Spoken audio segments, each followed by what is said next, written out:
So this is the title of my talk, N equal to 2 star Yang-Mills on the lattice.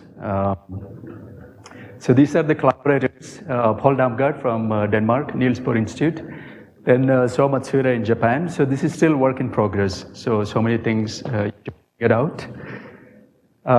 So here is the outline of my talk. So I will talk about N equal to 4 super Yang-Mills in the continuum.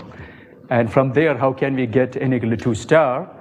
So we can add some operators that deform this N equal to 4 into N equal to 2 star.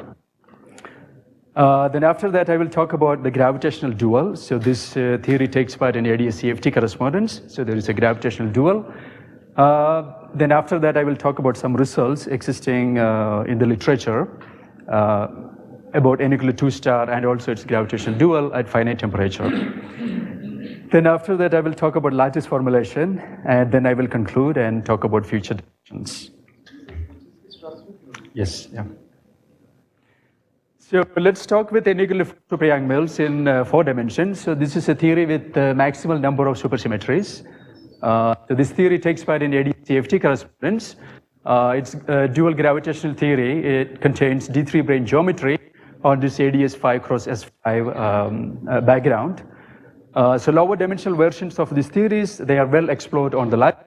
So these are the people who worked on this through lattice simulations, hardcore Monte Carlo simulations. So Simon Cattrall, my and Toby Weissman. So there are people in Japan, Masanori Hanada, Jun Nishimura, then Daisuke Kado, So Kamata. So there are so many people working on this, on the lattice.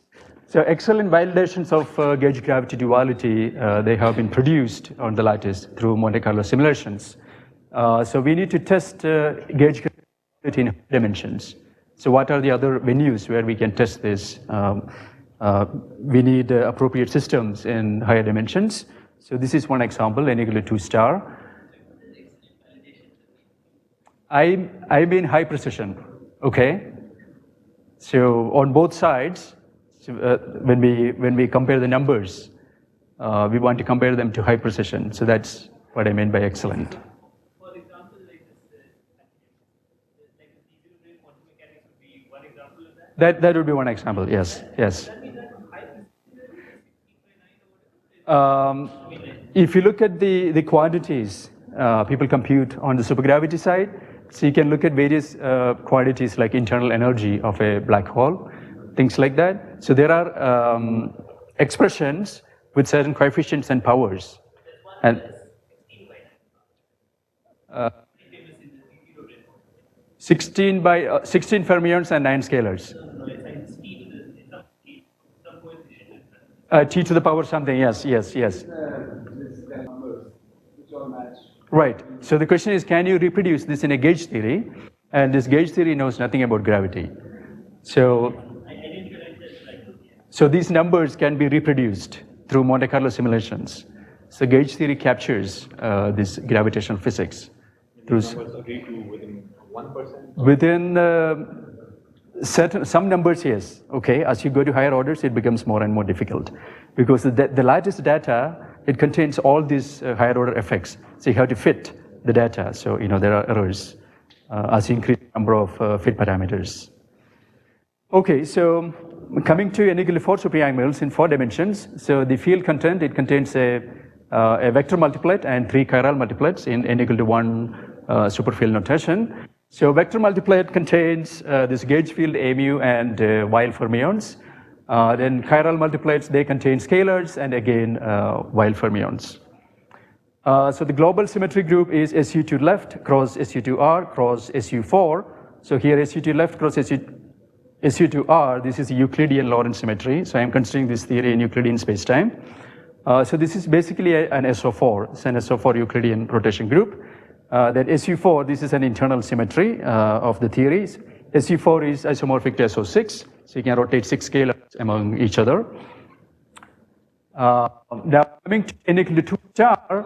So this is a 1 parameter, a mass deformation of N equal to 4 super Yang-Mills theory. So this was introduced by Polchinski and Strassler in this work. So here we compare 2 chiral multiplets of this N equal to 4. So in N equal to 1 language, there are 4 N equal to 1 multiplets. You combine 2 of them, so you get 2 N equal to 2. So these are hypermultiplets. and you give mass to one of the hypermultiplets. So the action, it looks something like this, is action of n equal to 2 star, is action of n equal to 4, plus some mass deformation terms.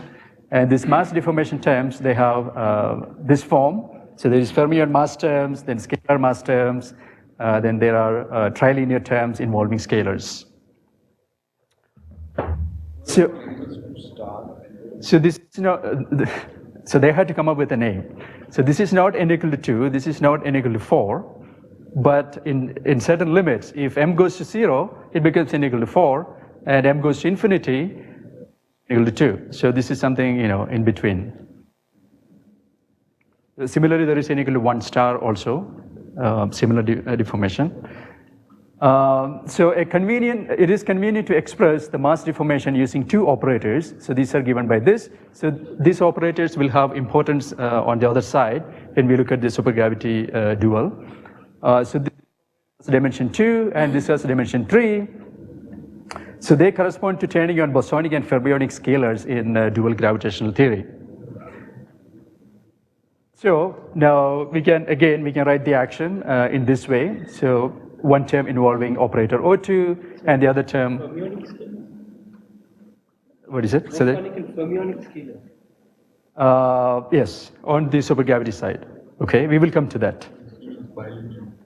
Bilinear like fermionic scalars. So there are fields that turn on when we introduce these mass terms in gauge theory in supergravity. So these are scalar fields, okay? And they correspond to this bosonic and fermionic operators in gauge theory. Okay. He's confused about the terminology.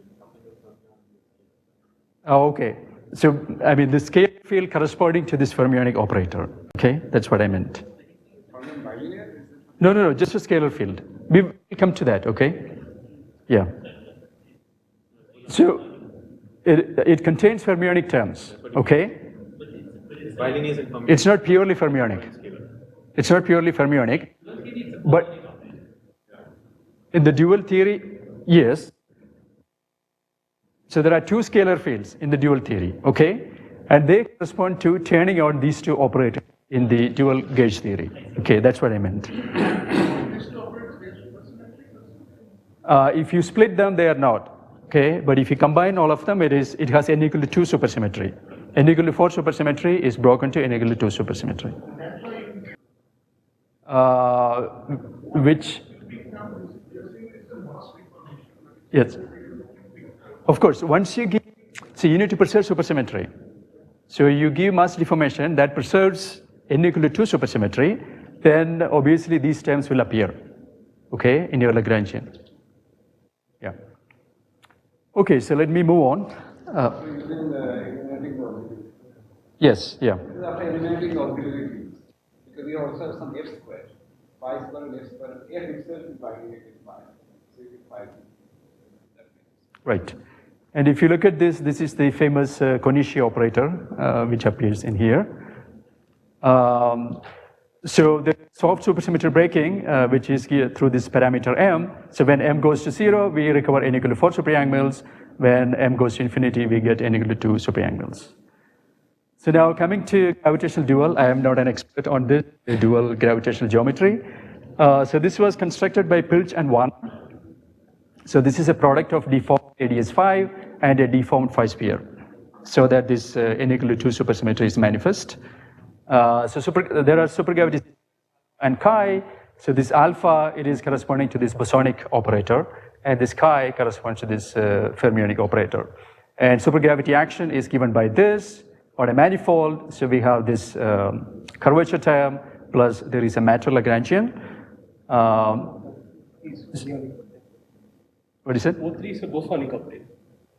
O3, I call it fermionic because it contains fermionic terms, okay? Yeah, I should put a quotation mark, yes. Okay.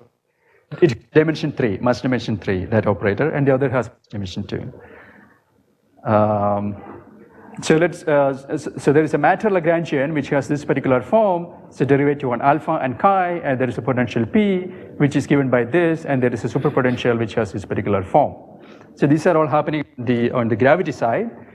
It deforms this ADS5 cross S5 geometry in a certain way. And the solution was constructed by Pilch and Warner. So there is Pilch-Warner geometry and things like that. Where is the mass around? There is no mass m appearing here, but there are two fields, alpha and chi. Yeah, but it should appear as a coupling. Yes, it's inside G hat. Yes, you're right. Yes, yeah. So have I given? No, I'm not giving the expression for G hat. Okay, so G hat, it's related to the radius of the sphere and things like that. So when Pilch and Warner constructed the supergravity solution, it was at 0 temperature. Then later, these people, Bushell, Pete, and Polchinski, they constructed this at finite temperature supergravity solution. People are plasma. So when you have this gauge theory at finite temperature, so you can have plasma and you can study the properties. So similarly for N=4 gauge theory, we can have plasma and we can study its properties and we can ask how close this plasma is to the QCD plasma.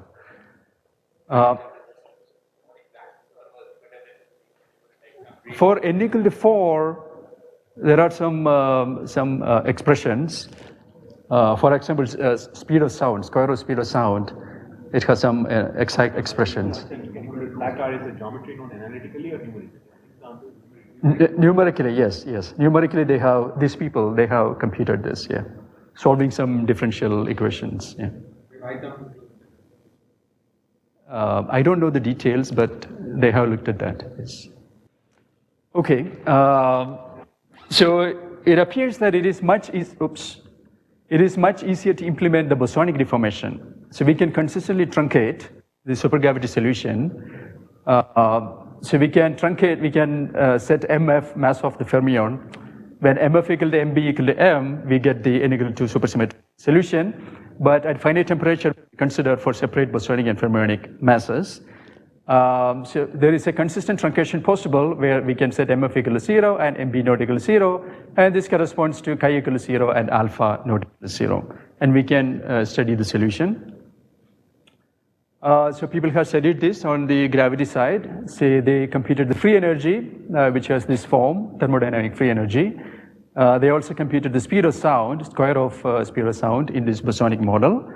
And they came up with these nice plots. So this is from literature. The boundary theory, it is, when you do lattice simulation, it's of course finite volume. Yeah.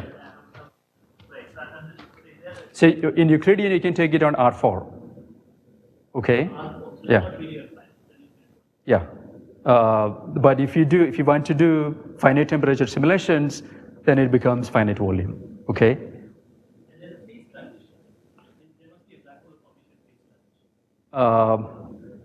Maybe, I don't know. I don't know the details. Okay. Whether there is a black hole is formed, whether there is a horizon, I don't know. When you say this free energy, what is that? So there can be thermal phases, okay, in the gauge theory. Now, these thermal phases, what do they correspond to on the gravitational side? Is it a black hole or is it something else? I don't know. I don't know the details, okay? Oh, if it is R4, then this is single. Any temperature would be correct. This is non-conformal. N=2 star is non-conformal. So the mass itself gives you. I see. Is there a fixed transition there? So in the gauge theory, there is, but I don't know what it means on the gravitational side. Okay? People have studied, they may have studied this, but I don't know. Okay, I'm still exploring what's happening on the other side. Okay, what people have done. Yes, so they are seeing certain phases. So these phases correspond to various values of the bosonic condensate appearing in gauge theory. Okay, they are seeing some interesting properties. So the free energy in the bosonic sector normalized to the free energy of N=4 super-Young mills. So they have this behavior. So there is a parameter here, mu, which is the ratio of the mass to temperature. Then they are looking at the speed of sound. There is a critical value of mu at which the speed of sound is 0. So they are seeing all these interesting properties when they study this. So the question is, can we see these type of things through Monte Carlo simulations when we have such a formalism on the lattice? Or maybe we can even go beyond. Yes.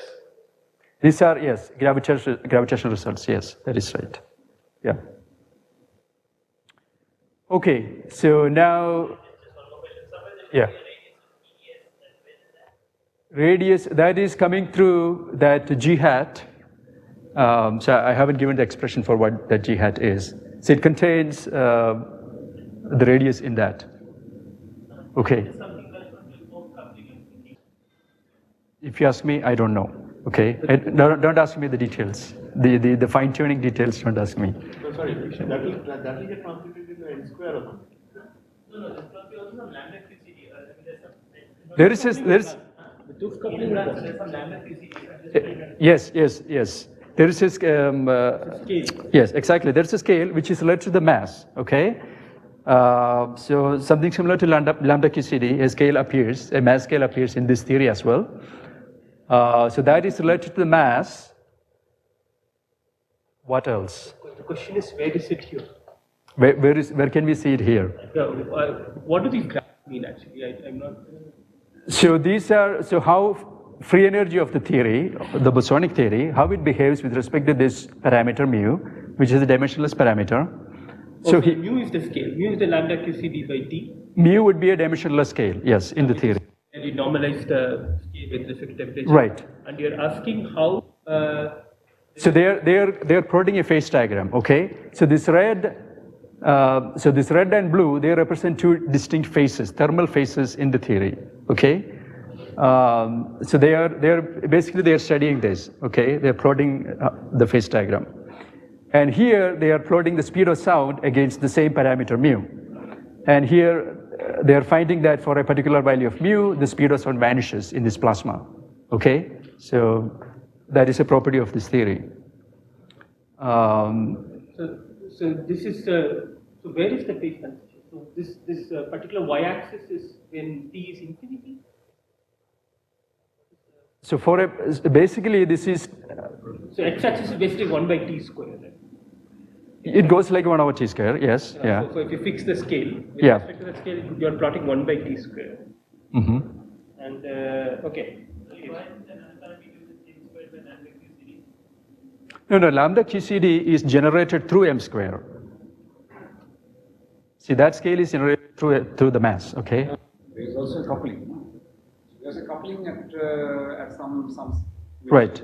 Directionally transmits to lambda QCD. That's an independent piece of information. Mm-hmm.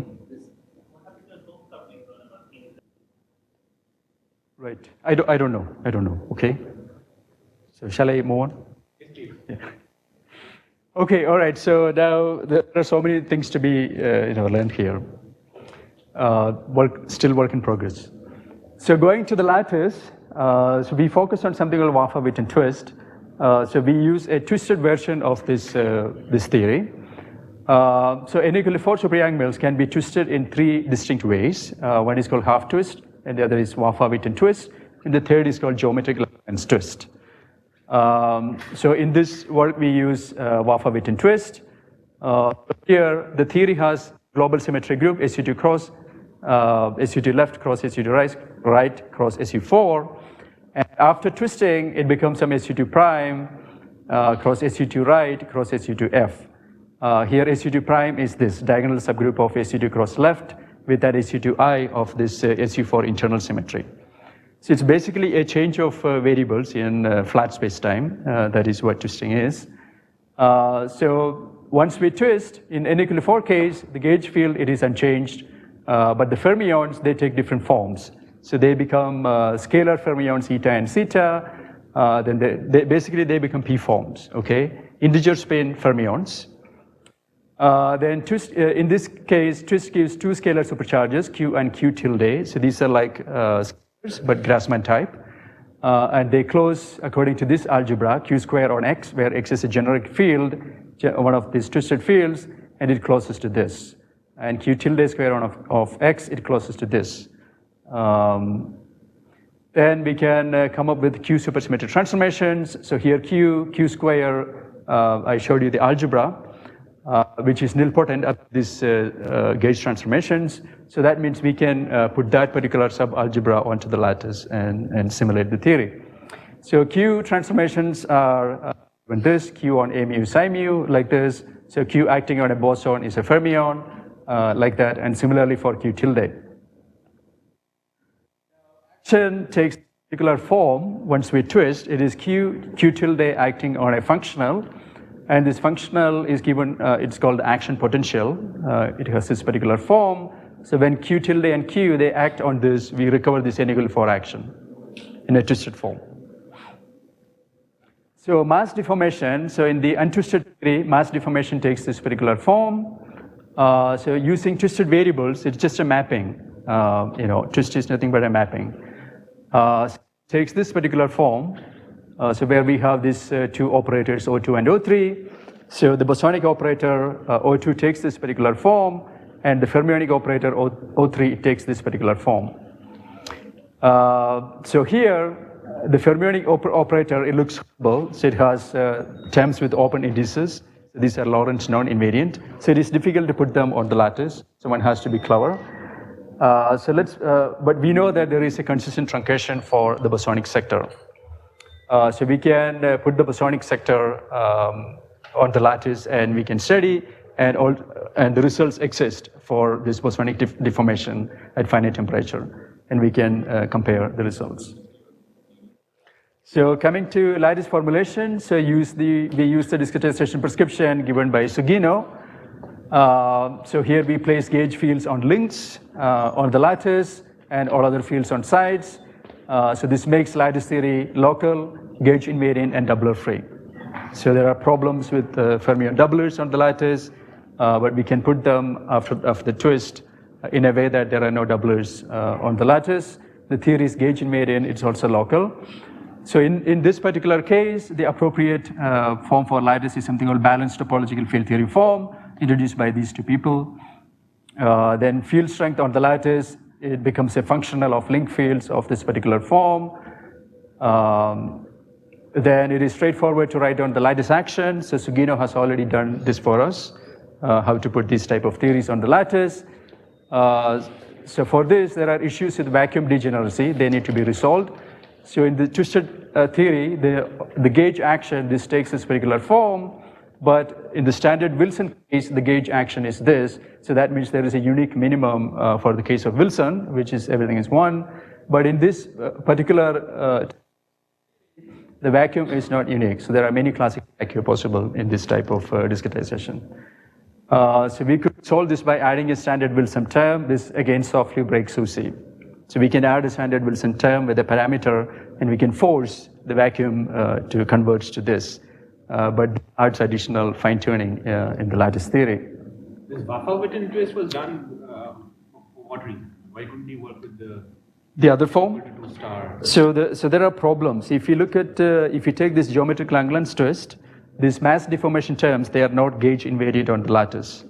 So they break gauge symmetry. So that is one reason. But in this case, why do twist at all? Why not work with n equal to 2 star? Okay, one main thing is if you naively put it on the lattice, say we naively put this theory on the lattice with Wilson fermions, then you need to ask how many fine-tuning are there, because lattice has less amount of symmetry. So for n equal to 4 superangles, if you naively put this with Wilson fermions, so there are 8 fine-tuning terms. So there are 8 additional terms that appear on the lattice, and we need to fine-tune them individually. It's nearly impossible. Okay, that's an 8-dimensional parameter space. So that is one major. Then the next is discretization. So chiral symmetry is broken. There are problems with that. So one has to take care of these type of things. So twisting, it's another way which can avoid these type of problems. Yeah. Okay. So we implement the bosonic deformation, which is very easy to do. Yeah. Yes, that is, it's obvious from here, from this lattice discretized form. Yeah. So what happens? So the continuum theory does not have a degenerate vacuum, is it? No, you don't see that in the continuum. The continuous theory has a Coulomb branch. You can study the theory on the Coulomb branch. Yes, yeah. Yes, but so this has As exponentially many factor. Right? Exponential many, that is right, exponentially many, yeah. Zero, I mean, zero temperature entropy is not zero. Okay, yeah. But increases exponentially, that is right, yeah. The number of factors, yes. So that is a problem, yeah. Yes. On the lattice size, yes. So there is a way around this. If you add a standard Wilson term, and that will push everything to u equal to 1, okay? So that is one way to get around this, yeah. Okay. This is bosonic deformation, and we can study this theory on the lattice. Then its gravitational dual has been investigated, supergravity action I showed you earlier, with only alpha turned on, chi equal to 0 in this particular case. So yeah, let me conclude. So presented a lattice formulation for n equal to 2 star, basically the bosonic sector of n equal to 2 star, which has a gravitational dual. So bosonic deformation much easier to implement, could simulate thermodynamics, could validate gauge gravity duality in a non-conformal set. So this theory is non-conformal. So need to enumerate symmetries of this theory. These are the next things to do. Study renormalization and fine-tuning, study finite temperature properties. So first law of thermodynamics in a DFT setting, so we can study that. So does the sphere sound vanish, as I showed you in the plot. Then thermal phase of the theory, is there a sign problem? So that is also a major issue. Once you have a lattice theory, you should address this question. Then is there your thermodynamic ability in the systems? So there are several things to be studied. This is a work in progress. So what do you mean by validate gauge gravity to validate non-conformal settings? So what have we calculated to validate this? So first of all, this formulation, n equal to 2 star, is a non-conformal theory. Yeah. So in that setting, and it has a gravitational dual. Yes. Okay.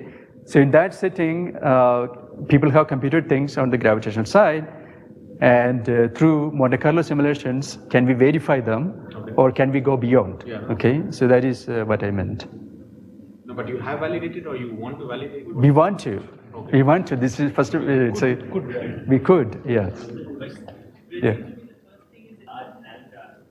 Right. So once you have a code, this code is valid for any coupling. For the simulation purposes, coupling is a number, just a number. So you can simulate at finite coupling. It could be a large coupling, it could be a small coupling. We also require a large number of Continue of limit at large coupling. For n equal to 4 case, it can be any coupling value because theory is conformal.